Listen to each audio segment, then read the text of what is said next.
Welcome back to our Hornets Walk. It's 20 minutes of Watford chat, and today we are focusing on just how on earth did Watford beat Middlesbrough. Undeserved? Who cares? Another 3 points in the bag. David says, cutting it fine again. Another 3 points. We move into the playoff positions, but now we need to figure out how to win on the road, and that'll be good timing because, of course, the next trip is away to Luton. Here to review that Boro game, we've got Luke, Rio, and Aaron on the quickest and most comprehensive review of all things Watford on the internet. Welcome to our Hornets Walk.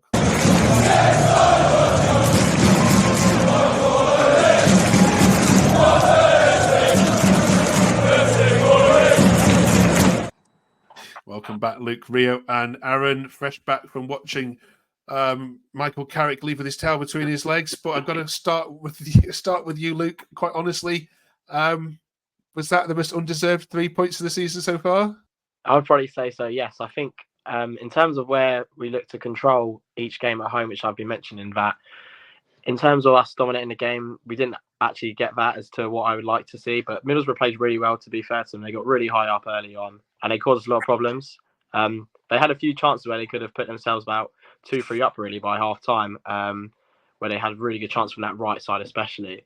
It was similar to like the Millwall game where the other team had loads of chances which could have, put it to bed early on. And that second half was where we really saw that sort of pendulum swing. I did mention last week that the introduction to Barr coming on, which he didn't have the best game against Preston, but he was playing in a position that he's never played in before, and coming off the bench in that right wing position, he was brilliant and had the impact that we had. And he ended up winning it for us with a good old fashioned throw in the box, which never really happens for us. But yeah, I'm glad we got the 3 points regardless how well we played. At the end of the day, a win's a win. I don't think Middlesbrough fans would say that though. But absolutely, they won't. No. Rio, are the performances concerning? I mean, we'll talk about Preston in a minute, but are you just starting to drop off a little bit in terms of your output? Yeah, I didn't watch Sheffield United game, but obviously I remember we were good first half against Sunderland.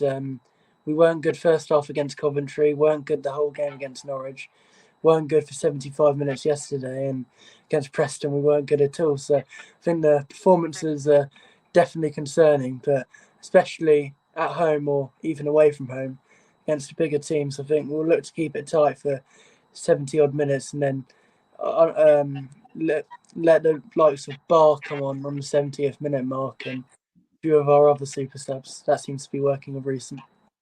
Okay. Aaron, let's have a look at some of the takes, shall we? Question here, does Clevy have an issue with Leoza? Doesn't even bring him on as a sub. Is that surprising for you? There's a couple of other comments around those.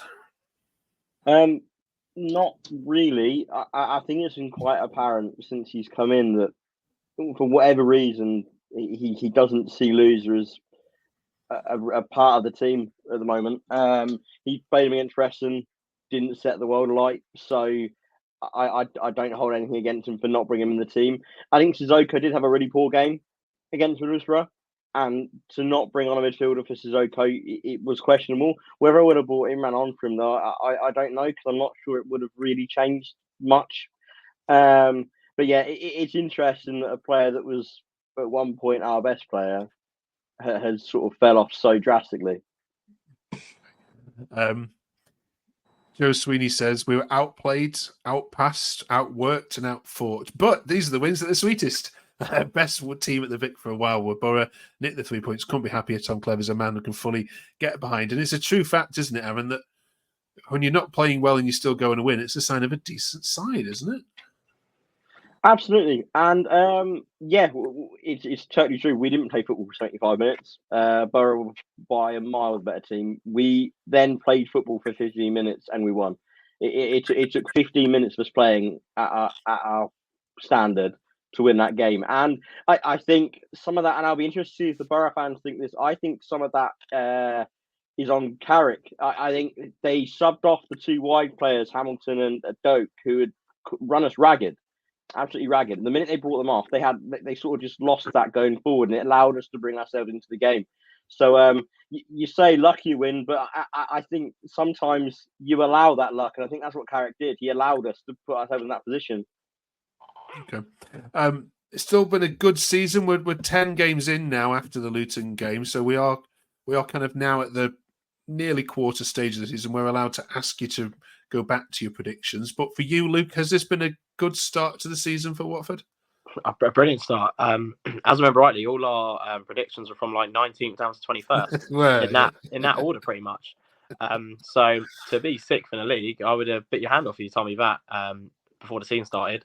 I think where we believed that we thought we'd be in a relegation battle's come far from it. I think now it's sort of that realistic sort of view that, you know, we've got a good team, we've got actually a good mix of experienced players. I think, you know, I did sort of like slate the sign of Ogbonna, but having Ogbonna and Sissoko, that sort of leadership and that experience within the game for so long, I think that really helps. Like Ogbonna was brilliant the other day, and it seems like we're coming on leaps and bounds, and the discovery of Bar is helping it as well.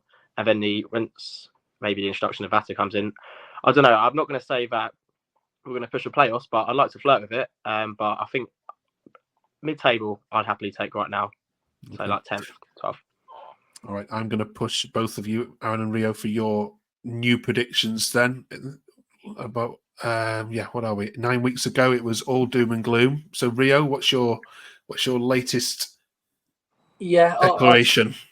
I think I said 20th, but I don't think we're good enough for playoffs. I think we've seen, obviously, we won the first few games, but although we have picked up some decent wins at home, the away form, if it stays like this, it's going to be a problem. And obviously can't keep riding our luck like this, let's say. And I think the quality of our squad may let us down in the end, but I think top 12 will be obviously decent manager and Cleverly, and got a few good players there. It's just like you don't want the likes of Sissoko playing 3 times a week. That's why he was so poor on the weekend. Okay, Aaron. Yeah, I think originally I said 19th as well. I think it will be higher than that now. Do I think we'll reach the playoffs? No, but I think we'll flirt with it. I think we'll take it down to the last few weeks, and we'll probably end up about 10th. Okay. All right, then. Thank you very much for reviewing that with us. Next week, of course, it needs no introduction at all, but it is Luton away. So join us as we ask Aaron, Rio, and Luke to preview that with us. It's going to be a tasty one. And have yourselves a great international break, and we'll see you in a couple of weeks' time at the other side of the Luton game. Thank you very much.